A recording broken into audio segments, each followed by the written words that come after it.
بسم اللہ الرحمن الرحیم۔ جب آپ اللہ سے مانگتے ہیں تو راستے خود بخود سیدھے ہو جاتے ہیں اور فیصلے درست ہو جاتے ہیں۔ ہو سکتا ہے اللہ نے تمہیں ہر طرف سے اکیلا کر کے خود سے دوستی کا موقع دیا ہو۔ وہ خوب جانتا ہے کون کس حال میں ہے، وہ جانتا ہے کون بے باس اور کون صبر کی آخری انتہا پر ہے۔ اور یاد رکھو جتنا مشکل وقت ہوگا تم اللہ کو اتنا ہی اپنے قریب پاؤ گے۔ اللہ کو محبت کا مرکز بنا لو، پھر دیکھو کیسے ساری محبتیں بھاگ کر تم تک پہنچ جائیں گی۔ اللہ ہی محبت کا پہلا اور آخری حقدار ہے، بیچ کی ساری محبتیں تو بس چند لمحوں کی کہانی ہے۔ کچھ لوگ اللہ کے در کے لیے پیدا ہوتے ہیں، اللہ انہیں چن لیتا ہے، کبھی رلا کر، کبھی آزما کر، کبھی تکلیف دے کر۔ اللہ اپنے بندوں کو الگ کر لیتا ہے، کچھ اس مقام تک خود آتے ہیں اور کچھ کو کھینچ کر لایا جاتا ہے۔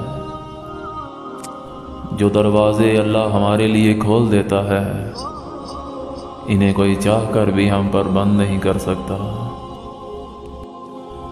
کون ہے اتنی طاقت والا جو اللہ کی رحمتوں، برکتوں، عنایتوں اور محبتوں کو ہم تک آنے سے روک سکے؟ کوئی نہیں۔ اللہ ٹوٹی ہوئی چیزوں کو بڑی خوبصورتی سے استعمال کراتا ہے۔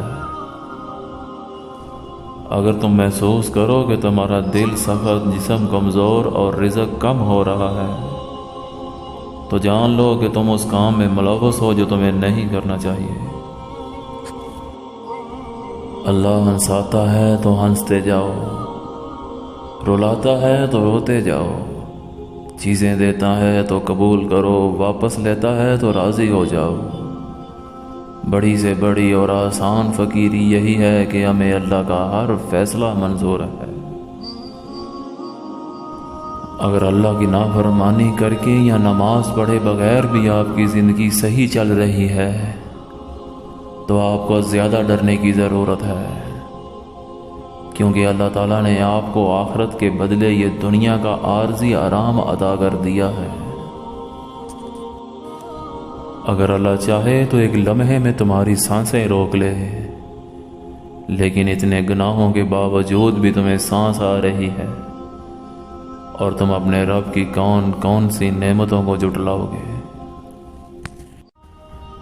جو نماز کی طرف خود نہیں جاتے اللہ ان کے لیے ایسی وجوہات بنا دیتا ہے کہ انہیں زبردستی نماز کی طرف آنا پڑتا ہے،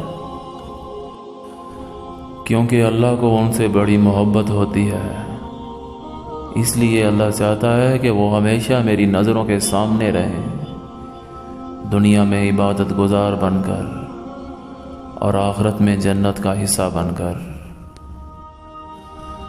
جب زندگی میں سب کچھ الٹ پلٹ ہونے لگے تو سمجھو کہ رب کریم انہیں نئے سرے سے ترتیب دے رہا ہے۔ رب نے اگر دینا نہ ہوتا تو وہ قرآن میں کن فیکون کا ذکر کیوں کرتا؟ یقین رکھو ساری دعائیں قبول ہوں گی،